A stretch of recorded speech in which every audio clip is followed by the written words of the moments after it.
Haven't you heard of the parish development model, PDM? Yes, I did, but I thought it was just a talk. No, Sebatia. It is real. I and a few friends together formed a circle, accessed money from the PDM, invested in a poultry project, and now things are moving. Joko, I thought I was one of your friends. You are. But you left me behind. I didn't leave you in poverty. But what you do, just visit your LC2 chairperson and your parish chief and start the process of economic transformation. Just like that. Okay. The parish development model is an initiative from the government of Uganda through the Ministry of Local Government designed to transform all lives of Ugandans for the better. PDM, my parish, my development, my life. It's our mission to secure your money. Protecting your money is as important as earning it. It is for this reason that the Deposit Protection Fund of Uganda, DPF, was established by the government of Uganda to provide deposit protection to customers of regulated financial institutions. In the unlikely event that your commercial bank, credit institution, or microfinance deposit-taking institution fails, the DPF will pay you up to 10 million Uganda shillings. Keep your personal information such as national identification number, mobile phone, or an alternative bank account updated with your banker. Terms and conditions apply. For more information, contact DPF at Aha Towers, Plot 7 Lodell Road, Kampala. Call 0312-206-400 or visit our website at www.dpf.or.ug. We are the DPF. We protect your money. Protection Fund of Uganda.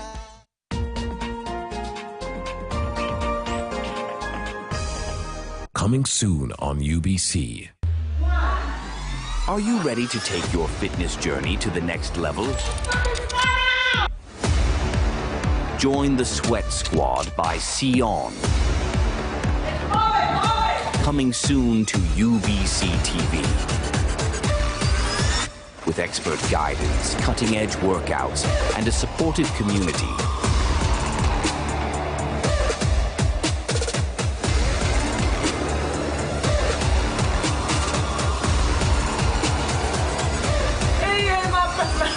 You'll be unstoppable.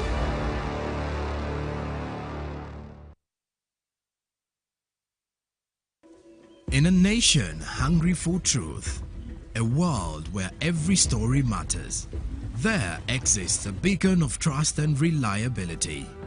For decades, they've been our voice and our window to the world, holding the mirror of our history. With 4 TV stations and 11 radio channels spanning 27 languages, they stand as guardians of information, defenders of truth. With Mascari Heritage Advantage, they uphold every citizen's right to reliable and free information. Their archived stories shaped our past and illuminate our present. Yet now, as new challenges arise and the world evolves, their mission faces its greatest test yet.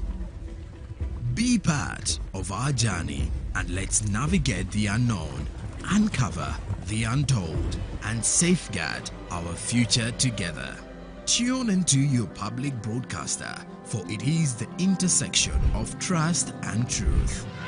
Because to UBC, your story, every story, and every voice matters.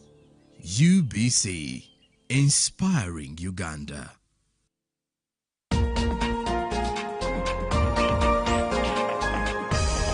We're going to be talking about farming, but it's not me that's going to do that. My name is Hava K. Luanga. My name is Larry Charles K. Let's go! Mixed farm is a type of farming that involves growing crops and raising livestock. This is the spice garden and for the vegetables. My first favorite spice has to be black pepper. What's black pepper in Uganda? Kamulali or mudagavu. What? We're going to talk about the sechunga. We're going to see how big it is, as big as Larry's head. And then we're going to talk about the mangada. So we're going to get there. We have still so many farms to visit, and I would like to hear from you. This is the Little Farmer Show, and we are bringing Coolness back to farming. See you.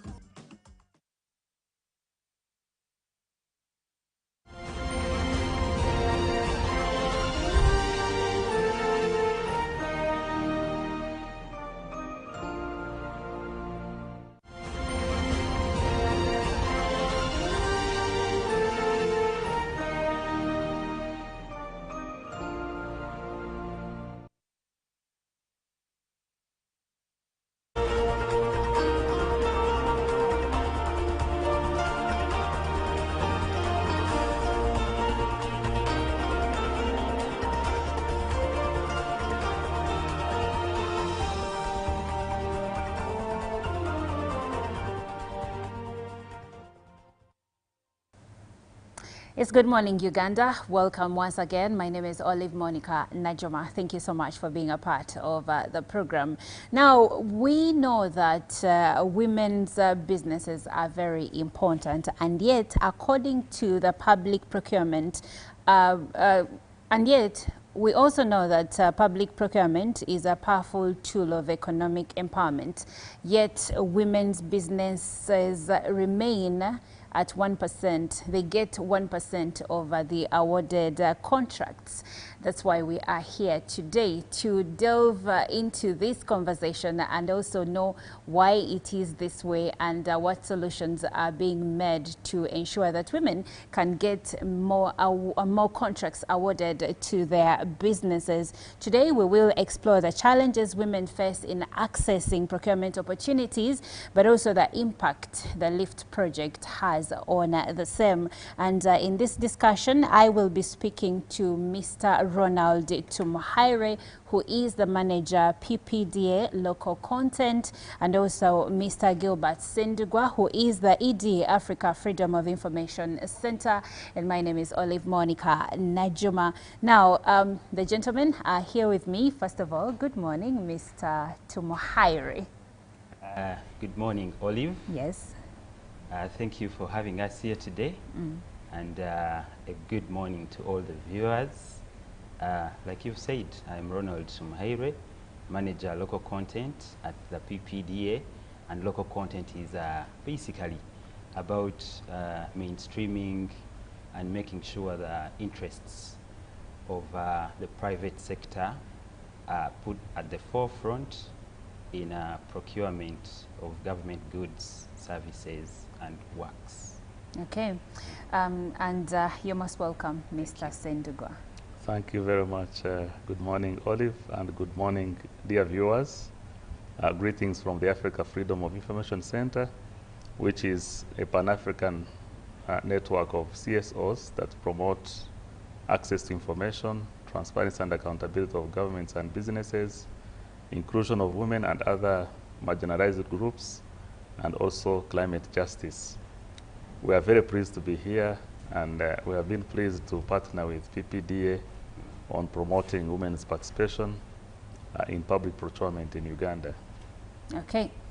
Now that we have a clear understanding of who our guests are, let's get into the conversation. I'll start with you, Mr. Tumuhaire. Yes. Why have women-led businesses historically struggled to access public procurement opportunities?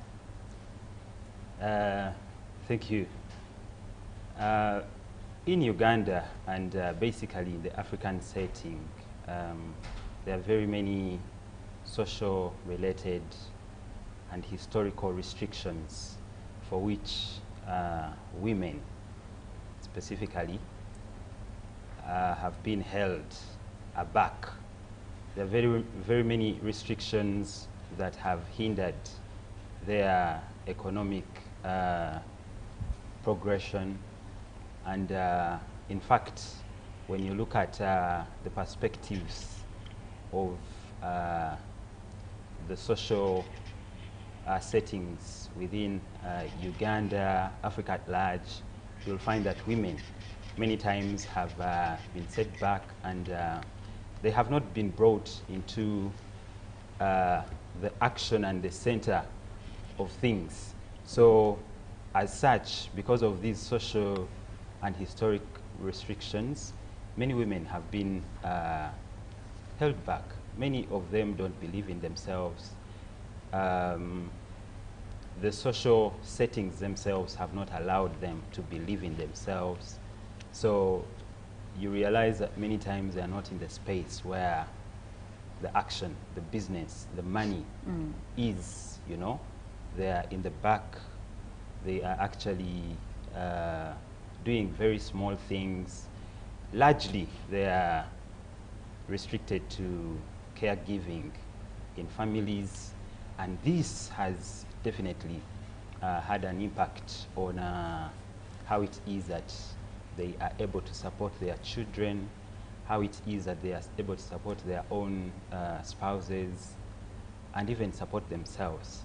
So as a regulator of public procurement, one of our mandates is to set public procurement standards and also create a balance of how procurement contributes to society, a society like Uganda. When we are speaking procurement, we are talking of actually spend, you know, and we are using spend as a tool to empower citizens across the board.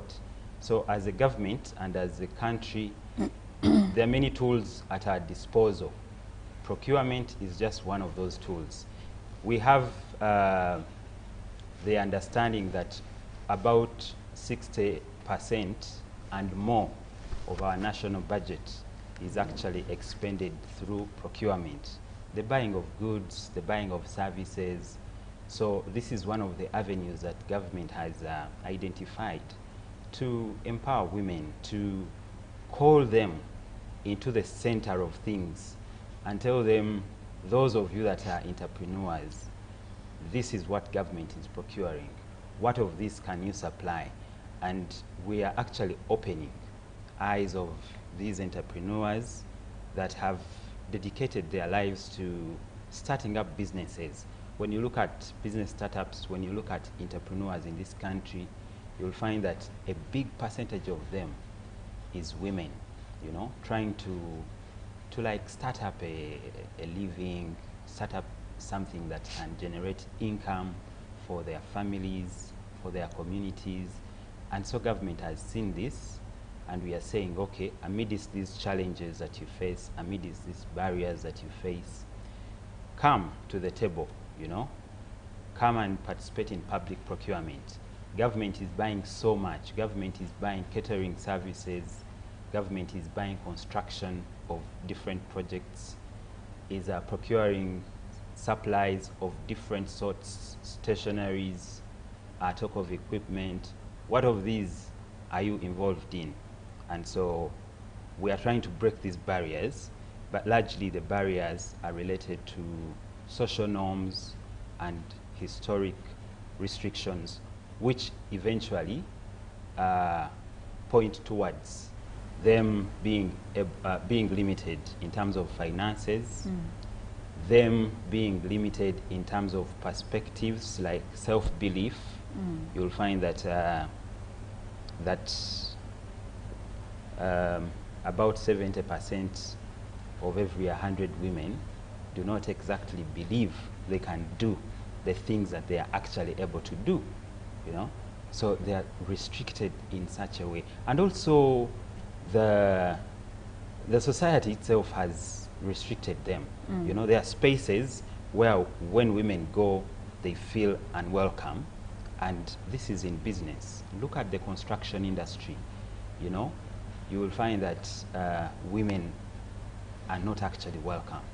When you find one woman in construction, she's facing a lot of challenges, including people not believing that this is her business, this is her knowledge, this is her investment, you know? So some areas have been dominated by men. Exactly. And it's hard for women to penetrate. Very hard for them to actually penetrate, and basically because of these perceptions. Yeah?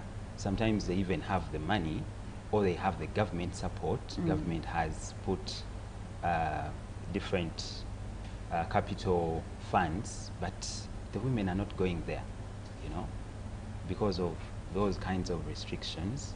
And we have conducted some of these surveys around, and in fact you will find that they are actually saying, no, that is not our calling. So eventually they go into these small things which you find that are actually overly congested.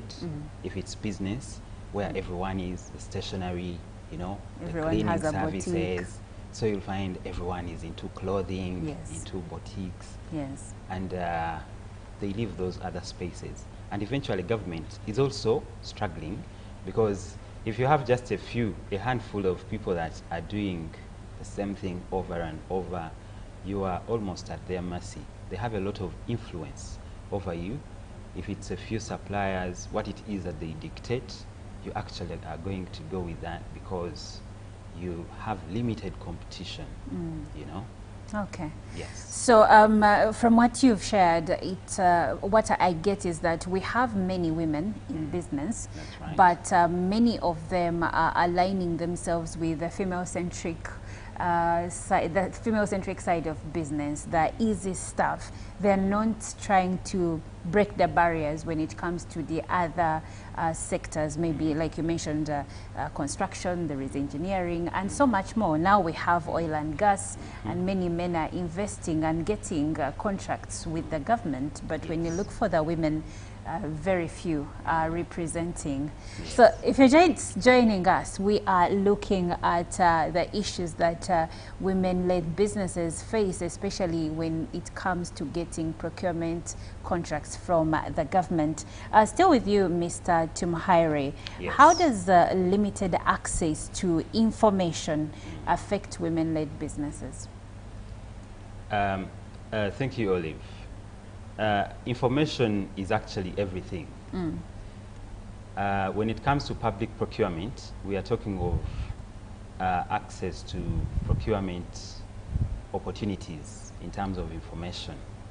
And many times we realize that where this information actually is has actually been limited in one way or another.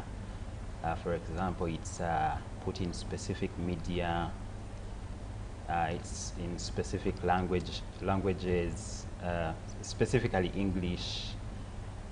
Sometimes it's hidden in technical language, and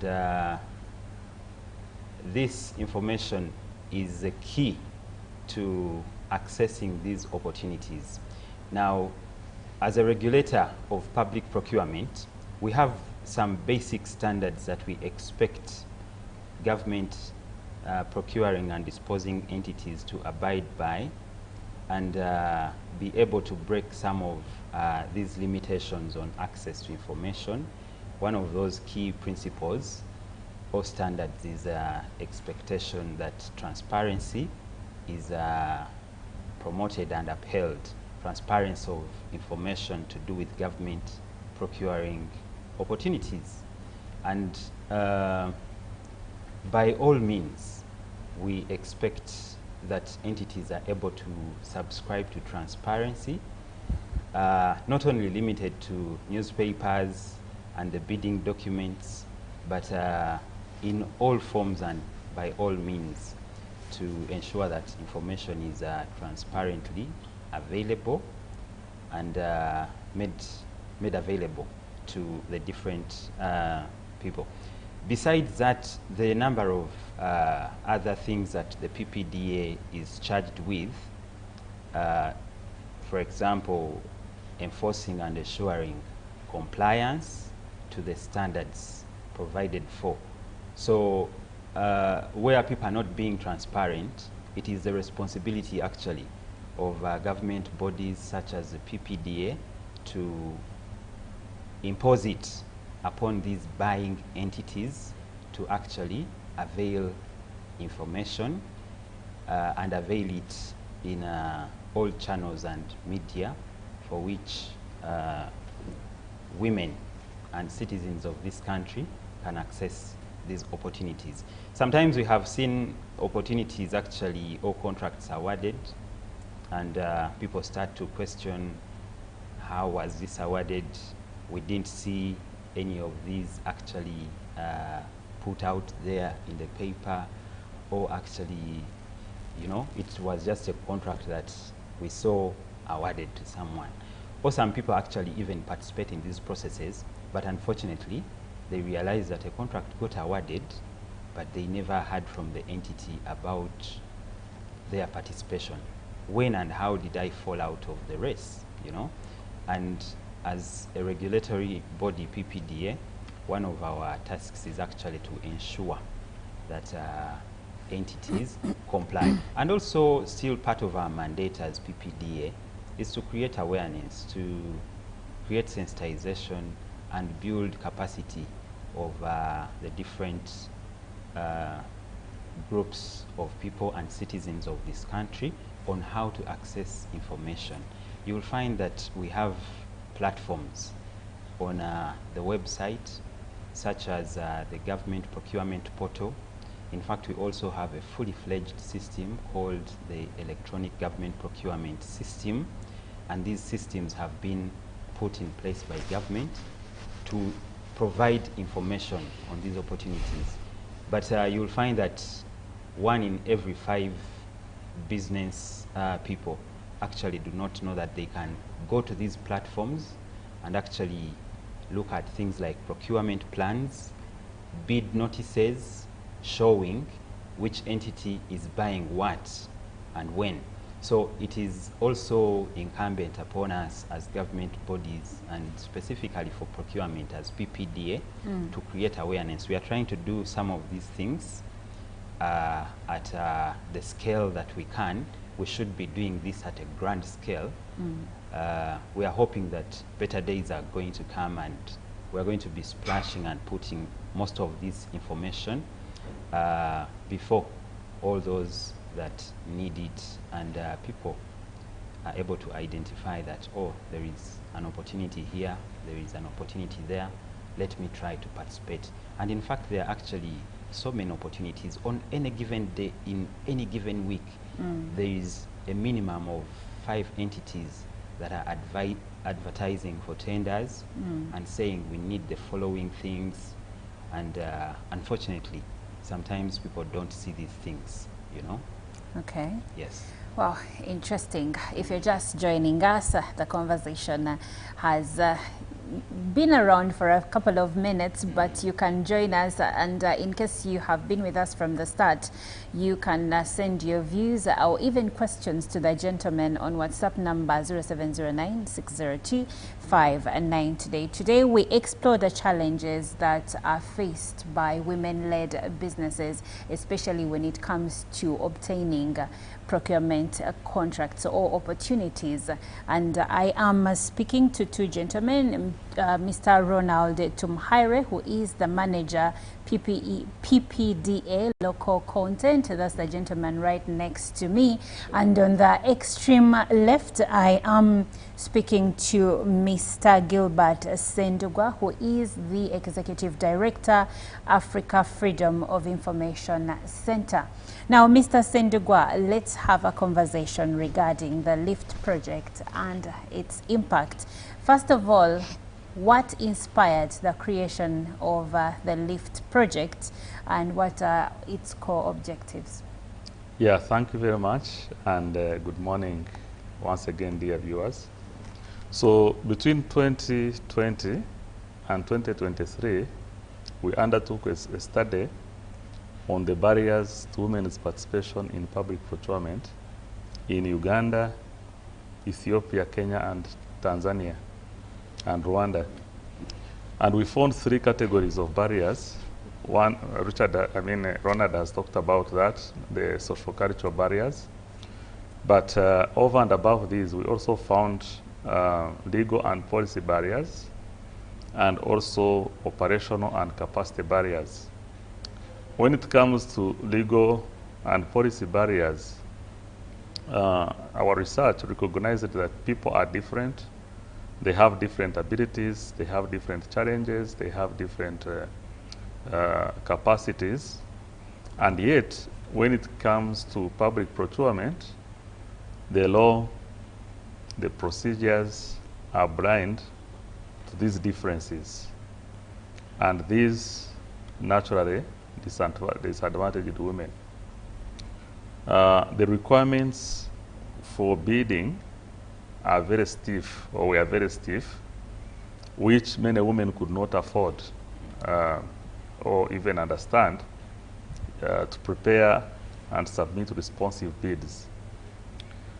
On the second basket of operational and capacity barriers, many women we found that lack capital, they lack technical ability to interpret and prepare responsive bids. The language in which opportunities are advertised is also technical.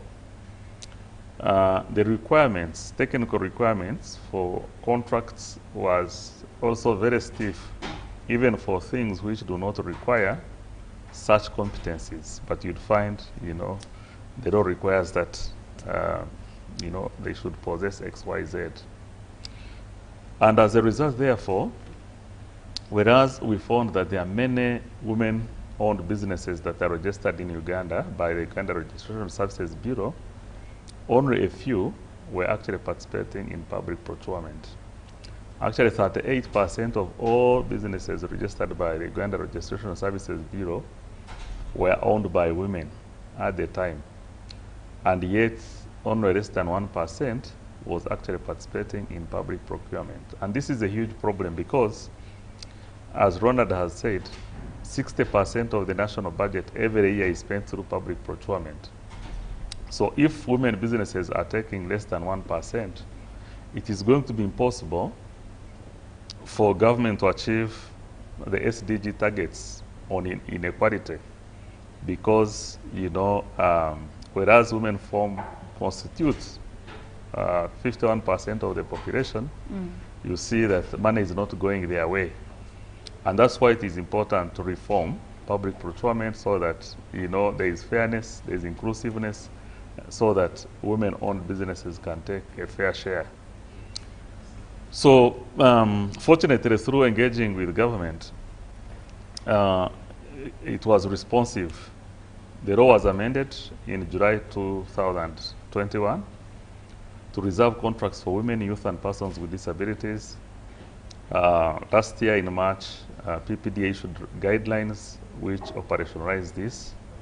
And by law now, every government agency, ministry, or department is required to reserve 15% of their procurement budget for businesses owned by these special groups, youth, women, and persons with disabilities. For local governments, a contract which is below 10 million, these groups are supposed to be prioritized, and 30 million for, central government agencies. One of the key issues that we also found was the need for strong policy monitoring and enforcement, because while there were some spaces, opportunities that women could participate in, but then lack of compliance and enforcement was making it very difficult. Now, just to illustrate, of the few women-owned businesses that were participating in government procurement, 69% of these were based in Wakiso and Kampala. The rest of the districts, were sharing 31%. So you can see the problem is huge. So now with these policy reforms that the government has undertaken, there is need to build the capacities of women to undertake, to take advantage of these opportunities. And that is why the lift was designed with the following objectives.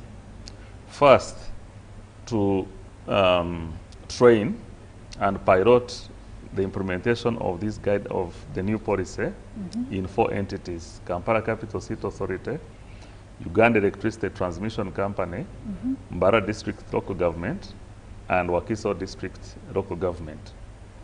The second was to train women so they understand the law and how to participate in government procurement opportunities so they can take advantage. And then the third objective was to raise awareness of the general public, and especially so women, youth, and persons with disabilities, to understand the new policy regarding their participation so that they can take advantage of it. We are very pleased to note that there is progress. For example, we have trained over 215 women-owned businesses. And in Mbarara, for example, 79 women-owned businesses have already taken steps. They have registered in the government supplier database, and some of them have already started, applying for government opportunities. What we learn from this is that, yes, policies are important, yes, but then there's an important step that is needed to build capacities of women, to also build capacities of government entities, and ensure compliance so that, the laws and policies can be implemented to achieve intended objectives. Okay. Well, thank you so much. If you are just joining us today, we are looking at empowering women-led businesses, and case in point is access to procurement opportunities, because it has been established that women-led businesses have only been accessing 1% of the procurement opportunities that are awarded to different businesses in the country. And on this, I am speaking to two gentlemen. That is Mr. Tumuhaire Ronald, who is the manager, PPDA, local content. And I'm also speaking to Mr. Ronald, to Mr. I beg your pardon, to Mr. Gilbert Sendugwa, who is the Executive Director, Africa Freedom of Information Center. So if you're just joining the conversation, or you've been part of it and you're a woman or know a woman that is probably trying to get government contracts, this is the conversation for them. So you can join the conversation, ask your questions. The number is displayed on your screen, but you can also join us on X. The hashtag is UBCGMU. Also send a WhatsApp message. I'll be able to share the same with the gentlemen. You can also share a direct SMS. I will still be able to get it and share it with the gentleman. Now, Mr. Sendugwa has shared with us the rationale of the LIFT project, why it was created, and even shared some of the achievements of the same. He did mention that over 215 women have benefited from the trainings that they have been carrying out. So, for you to move forward with your business, this is a conversation that we must have. But now, before I actually move on to the broader perspective, Mr. Sendugwa, I would like to continue with you just for a little bit. What role would you say does data and transparency play in leveling the playing field for women-led businesses? Yeah, transparency is a very critical factor. First and foremost, it helps to build confidence and trust. Bidding costs money and time. And when people have suspicions that, a tender has already been awarded, they're not going to participate, and that affects, competition and ultimately value for money. So access to information and access to data, therefore, is very, very important to support the building of trust and confidence in the public procurement market. Secondly, it helps to ensure that targeted groups, and especially so those that are disadvantaged, can access information and on a timely basis so that they are able to prepare. For example, procurement plans are prepared at the beginning of a financial year. And in that information, it shows, what entities are planning to buy and when and at what cost. Now, an interested party, when they get this information, they don't have to wait for advertisements. They can start preparing, and by the time the advert is run, they are ready. So access to information is very, very important. it is also important for the regulator. Now we have these guidelines which require, as I have said, you know, that 15% of the budget, procurement budget, is reserved for special groups, and also contracts below thresholds of 30 in the case of central government agencies and 10 million in the case of local governments. Now, with this information, the regulator can enforce compliance because they are able to see that this agency is complying, this one is not. Without access to data and information, it is going to be difficult to enforce this law. It is also important to measure progress in terms of policy implementation, because gender inequality or gender equality is one of the SDG targets that government is pursuing. So by having this data, then government is able, you know, to know the progress that the country is registering towards equality in as far as public procurement market is concerned. Therefore, lack of data, lack of access to information, you know, makes it difficult, you know, to determine the progress and areas that need more action in terms of support. It could be training and others. And therefore, what cannot be measured cannot be improved. And that is why it is very, very important that entities are not only complying by giving tender opportunities, but also complying with disclosure obligations. And this is a major area of actual concern, because when you go on the platforms which the government has set up, for example, the government procurement portal, you find that some of the entities are not publishing this data. Why? I don't know. The law requires that they do it. Yes. Some they are not doing it. So they're just being rebellious. And I don't think it is an issue of capacity. I think they have the basics that, you know, are needed to comply with the law. So that is a major issue of concern. And positive also, PPD has recently restructured this portal to capture gender data, gender segregated data. But again, many entities are not publishing this data. And, you know, this remains an area of concern because without that, it's going to be difficult to hold accountable entities in terms of performance when it comes to implementing government affirmative actions in respect to public procurement. Okay, thank you so much, Mr. Sendugwa. Now, I would like for us to have a conversation on the broader impact on governance and economic growth. Coming back to you, Mr. Tumuhaire, how does increasing women's participation in procurement contribute to economic growth in your perspective? Thank you, Olive. Looking at the statistics to begin with, you have the population here where over 51% of the population is actually women, and that simply actually means that if these women are actually empowered, then that will have a multiplier effect. Looking at the numbers that we are talking about here. Looking at also the nature of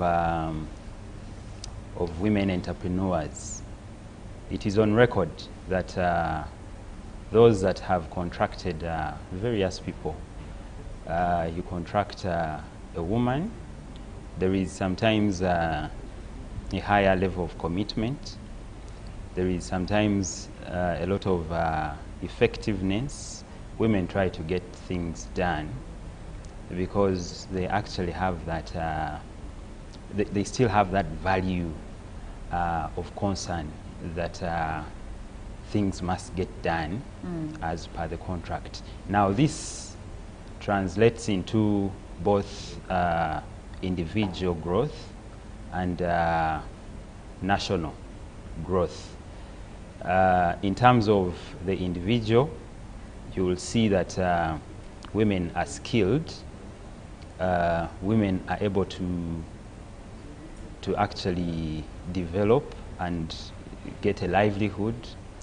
They are able to also translate this into the community because they are many times more than the other gender, if I can borrow that. They are concerned that the children, that their spouses are actually living a very good life. So they circulate this into the economy, and this definitely has a huge multiplier effect, you know. It is normally said that put a shilling in the pocket of a woman, and you will see this go to educate children, you will see this go to contribute to the development of a nation. And so looking at the statistics, but also looking at how it is that our society is structured, you will many times have a lot of contribution empowering women. And also in terms of concern of government, as a government, it is the responsibility of the government in charge to make sure that there is equitable distribution of resources. It is not proper governance if one group of people has all the income and then the other group of the people is dependent and reliant on that specific other group of people. So it's the responsibility in terms of governance of the existing government to empower citizens, and it is also a belief that as government empowers citizens and women per se, government's revenues are also going to be growing. You will have actually more people formalize businesses. Business formalization will translate into revenue collection by the URA, and definitely this is going to provide or avail resources for government to actually do much more than it actually is able to do currently. Okay, thank you. Mr. Sendugwa, coming back to you, tell us about the steps the Lift Air project is taking to expand its impact across the country. Yeah, thank you very much. And let me illustrate with one of the stories that was shared by a woman who was trained under the project. That this opened her eyes and, you know, started looking for opportunities, you know, not only in the government, but also in private sector and NGOs. By the time she was sharing this experience, actually she had not yet won a government contract, but had done 11 with NGOs and private sector. So you can see that by empowering women and giving them the knowledge and skills, you know, they can apply them in various sectors, which then helps to improve their income. And this income, you know, does not only grow their businesses, but also, you know, helps them to, you know, take care of their family needs, get children to get access to quality education, among other things. So with this learning from RIFT, we are aiming to expand. We have just come up with a new strategic plan, 2025 to 2030, where we outline 5 key priority areas. One being access to information, and of course, here we are saying, you know, women should be at the center of accessing this information, and that governments across Africa should come up with policies that empower people to access information held by government agencies, but also appropriate private sector.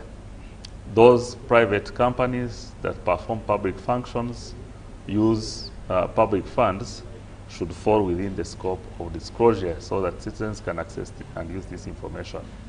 Our second priority is to ensure accountability of governments and businesses so that every decision that governments make, they are accountable to the people, that these decisions are for the benefit of the people, that when the decisions are not right, then people should challenge them in a manner that enhances fairness and democratic governance. For businesses, you have big businesses which perform public functions, receive public funds, and yet, under, for example, the Access to Information Act of Uganda now, one cannot request, for example, MTN or China something 18 that is building roads, to understand, what is in the contract, what is it that they are doing, and those kinds of things. So it is our aim and intention that the law is amended, and actually all the laws around access to information responsive, make governments and businesses accountable in that regard. Priority 3 is around inclusion of women and other excluded groups. Here we recognize that people are unequal. They are disadvantaged by culture, by education, by orientation, or where they live. I talked about example of government procurement, 69% of the government procurement opportunities going to women in Kampala and Wakiso. How about women in the rest of 143 districts?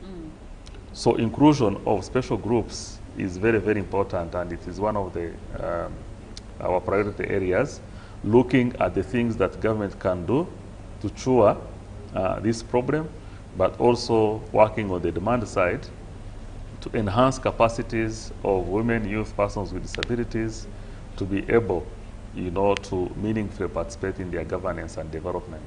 And then finally, not finally, we also recognize the issue of climate change, which has made it very difficult. Now we have floods which we never used to have. We have prolonged drought. We have uncertainties that have impacted lives in ways that is so costly and affecting more, of course, people with limited abilities. So that is also our other priority. And finally, we are prioritizing on strengthening our institutional capacity to be able to do this. So that is a major focus of what we are doing over the next 5 years, and I believe that by 2030, we shall have achieved a lot, working in close collaboration with governments, with civil society, with the accountability agencies, but also with the African Union institutions. Well, thank you so much. Now, Mr. Tumuhaire, what are your last remarks? Thank you, Olive, and all the viewers out there. I want to encourage entrepreneurs, especially women, that government is actually very focused on supporting businesses, on supporting private sector growth, and these policies that government has put in place.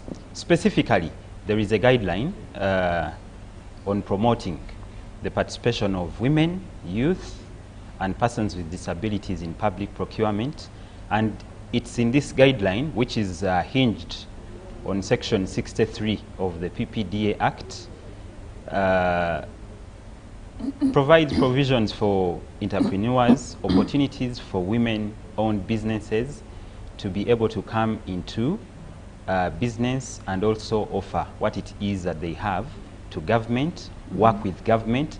Any entrepreneur out there who is looking at growing their business cannot actually work without bringing government in the picture. Government is the biggest spender in all countries and globally. So under this guideline, we are actually saying women have certain reservations. All contracts below 30 million, below 10 million in central government entities and local government entities have been reserved for your women. benefit. Thank you know? you so much. And so I want to also encourage them that we are going to work with government institutions to enforce compliance of these guidelines to ensure that, in fact, even working with civil society organizations across the country to ensure that these guidelines are actually implemented to benefit women and also other special interest groups within the country. Thank you.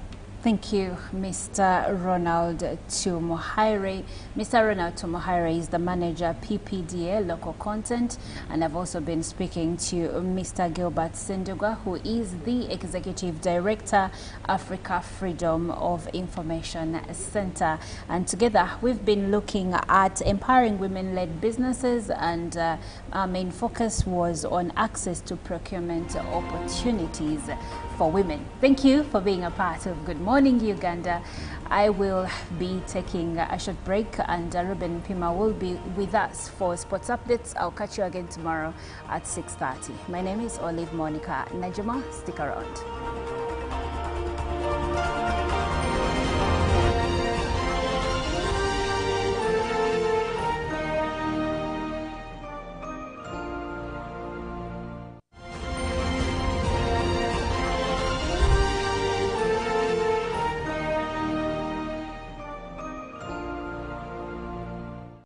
It's our mission to secure your money. Protecting your money is as important as earning it. It is for this reason